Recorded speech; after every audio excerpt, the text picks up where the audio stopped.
Hello, কেমন আছেন সবাই? আজকে আমরা শর্টকাট কি দিয়ে কিভাবে ফরম্যাটিং করব একটা আনফরম্যাটেড ডেটাকে সেটা দেখব। যেমন এখানে এটা হচ্ছে টোটালি আনফরম্যাটেড একটা ডেটা। এখানে 1000 টা ডেটা আছে। এরকম 1000, 1500 যত খুশি ডেটা থাকতে পারে। শুধুমাত্র কি এর সাহায্যে আমরা সেটাকে কি করে ডেটাগুলো ম্যানিপুলেট করব, মানে ডেটাগুলো কিভাবে ম্যানিপুলেট না, ডেটাগুলো কিভাবে ফরম্যাট করব সেটা আমরা এখন দেখব। প্রথম কথা যে ডেটার ডান দিক, বাঁ দিক, একদম টপ আ টপ মোস্ট লেফট কর্নার বা রাইট মোস্ট টপ কর্নার বা একদম ডাউনে বা একদম বাঁদিকের ডাউনে কিভাবে যাচ্ছি সেটা আগে আমি দেখিয়েছি যে কন্ট্রোল চিপে ধরে যেদিকে যেতে চাইবো সেদিকের কিবোর্ড মারলেই আ সেদিকে চলে যাবো। যেমন কন্ট্রোল ধরে রাইট ক্লিক কিবোর্ড যদি প্রেস করি একবার, তাহলে সঙ্গে, সঙ্গে বাঁদিকের একদম লাস্ট যে ডেটাটা আছে সেখানে চলে যাবো। একইভাবে যদি কন্ট্রোল টিপে ধরে ডাউন কিবোর্ড যদি প্রেস করি, যতবার প্রেস করব ততবার নিচের দিকে নামবো। গ্যাপ যদি থাকে, গ্যাপ যদি না থাকে একবারে যেখানে ডেটাটা আছে সেখানে চলে যাবো।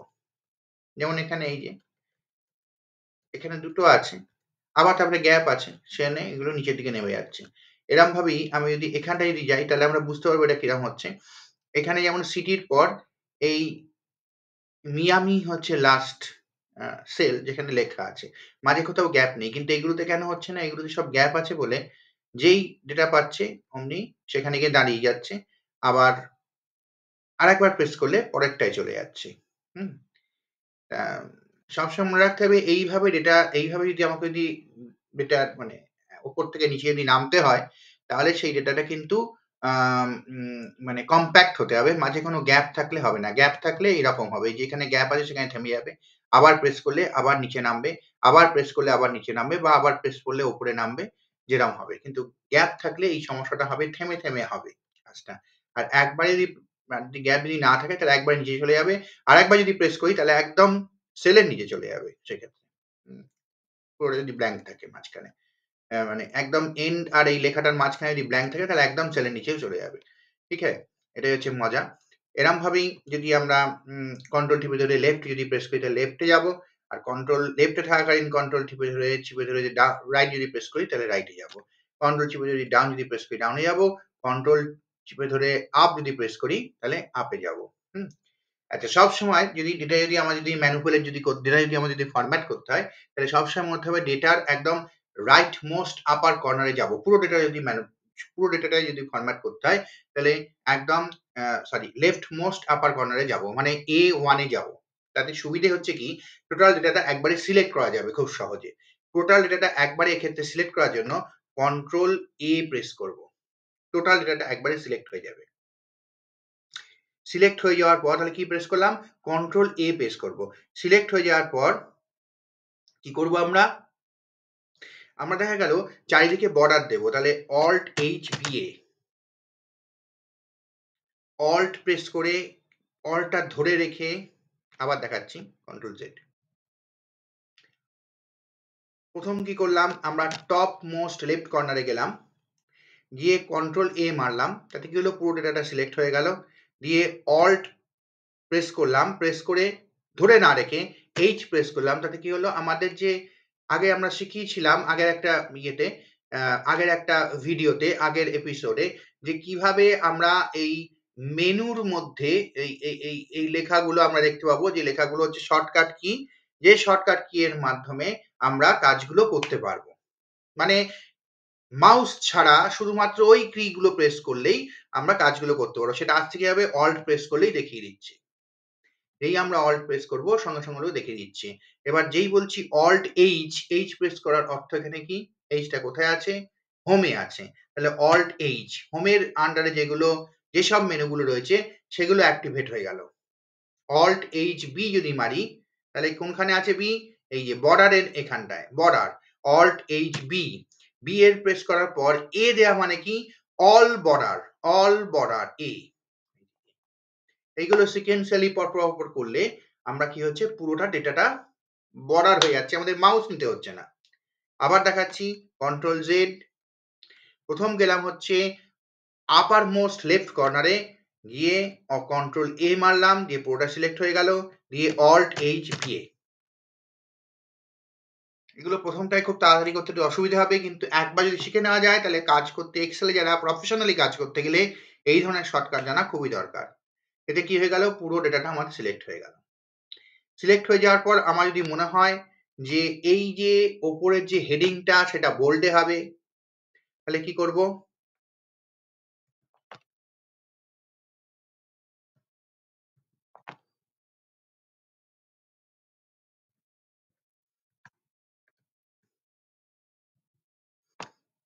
দেখেছ কি হচ্ছে, চেঞ্জ কি হচ্ছে, কেউ কি বুঝতে পারছো?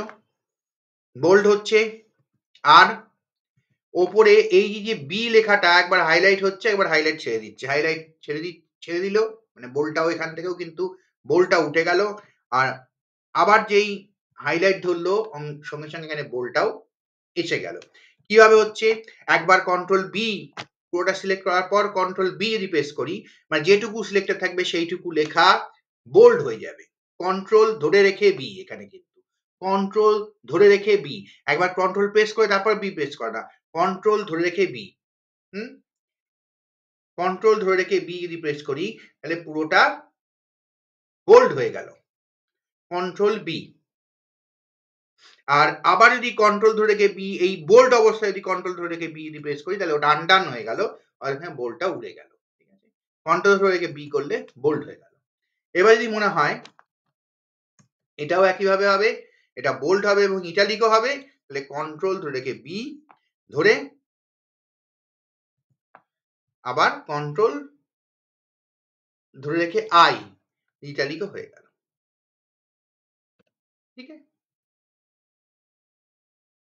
এবার যদি মনে হয় আমার এইটার একটা ফিল কালার হবে, আমরা যেহেতু ফিল কালারের শর্টকাটটা জানি না, সেক্ষেত্রে কি করতে হবে, অল্ট আবার এইচ, ফিল কালার হোমের মধ্যে রয়েছে এইচ, আবার দেখা যাচ্ছে ফিল কালারের কি শর্টকাট দেখাচ্ছে, ফিল কালার কোনটা, এইটা, এটার কি শর্টকাট দেখাচ্ছে এইচ, এইচটা প্রেস করব, প্রেস করার সঙ্গে সঙ্গে এই যে নিচে বিভিন্ন ধরনের রং দেখাচ্ছে, এই রংটা কিভাবে সিলেক্ট করছি আমরা, মাউস অ্যারো, মাউসটাকে ঘুরিয়ে ঘুরিয়ে যে আমরা রংটা রাখবো সেই রংটার উপর মাউসটা রাখবো, যখন সেই রঙে হাইলাইট হয়ে থাকবে মাউস দ্বারা এরকম ভাবে এই সরতে সরতে রংটা দেখাচ্ছে ওখানে, হ্যাঁ, চেঞ্জ করার সঙ্গে সঙ্গে কিরকম হচ্ছে, সিলেক্টেড পোর্শনটায় রংটা কিরকম দেখাচ্ছে, কিরকম লাগছে সেটাও দেখাচ্ছে। যেই সেটা আমার পছন্দ হয়ে যাবে সঙ্গে সঙ্গে কি করবো, এন্টার মেরে দেবো, এন্টার প্রেস করলে ওই রংটা কিন্তু ওখানে ফিক্সড হয়ে গেল। আচ্ছা, এইবার আমরা এই যে কাজ করছি, এই যে কাজ করছি, এই কাজ করতে করতে কি হচ্ছে, হেডিংটা উড়ে যাচ্ছে, হেডিংটা থাকছে না, সেটা কিভাবে ঠিক করব,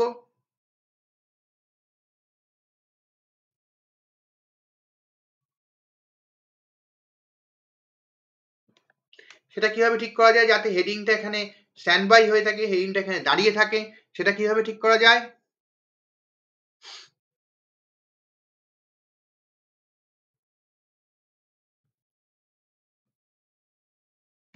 শর্টকাট আছে,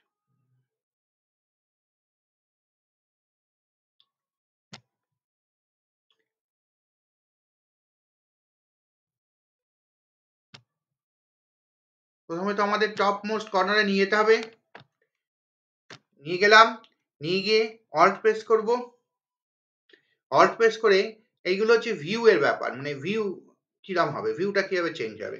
প্রথম কথা হচ্ছে যেখানটায় আমরা চাইবো মানে এখানে যেমন এই নিচে নামলে কি হচ্ছে, হেডিংটা উড়ে যাচ্ছে, আর এইটা এই নামটাও যদি থেকে যায় তাহলে আমাদের সুবিধা হবে, এখন নামটা এরকম ভাবে সরে যাচ্ছে, তাহলে এই জায়গাটায় আমরা যদি রেখে দিই মাউসটা, এবং এই জায়গাটায় যে জায়গা থেকে আমরা চাইছি এই জায়গাটা ফ্রিজ হয়ে যাবে, সেই জায়গাটায় মাউসটা রাখবো, ফ্রিজ হয়ে যাবে মানে এই যে সরে গেলে এই যে নামটা যে সরে যাচ্ছে, নামটা ভেতর দিকে ঢুকে যাচ্ছে, ঢুকবে না, বা সরে গেলে এই হেডিংটা যে এই নিচের দিকে নামলে হেডিংটা চলে যাচ্ছে, ওটা চাবে না।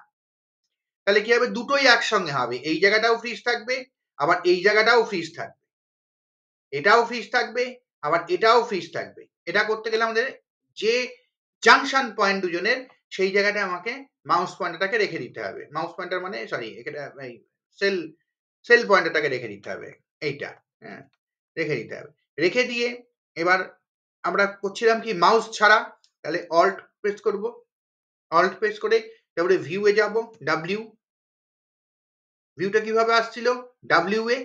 এবার হচ্ছে ফ্রিজ প্যানস, ফ্রিজ প্যানস এই যে এই অপশনটা কোথায় আছে, এফ, এফ প্রেস করব। এবার ফ্রিজ প্যানস সিলেক্ট করাই আছে, এটাকে প্রেস করে দেবো, ফ্রিজ প্যানস হয়ে গেছে। এইবার যদি আমরা যে আস্তে আস্তে নিচের দিকে নামি, তাহলে কিন্তু হেডিংটা রয়ে যাচ্ছে, বা ডান দিকেও যদি যাই তাও কিন্তু নামটা কিন্তু রয়ে যাচ্ছে। আমি এখানে লেখা যদি আরো যদি বড় হতো, এটা ছোট আছে তাই, এই যে বড় হতো তাও এই নামটা আমরা বুঝতে পারতাম, এই লেখাগুলো এই ডিটেলস গুলো কোন নামের এগেনস্টে আছে। ঠিক আছে, এটা সুবিধে। খুব বড় ডেটার ক্ষেত্রে এইভাবে আমাদের ডেটাটাকে মানে ফরম্যাট করে রাখতে হয়। ওকে, থ্যাংক ইউ।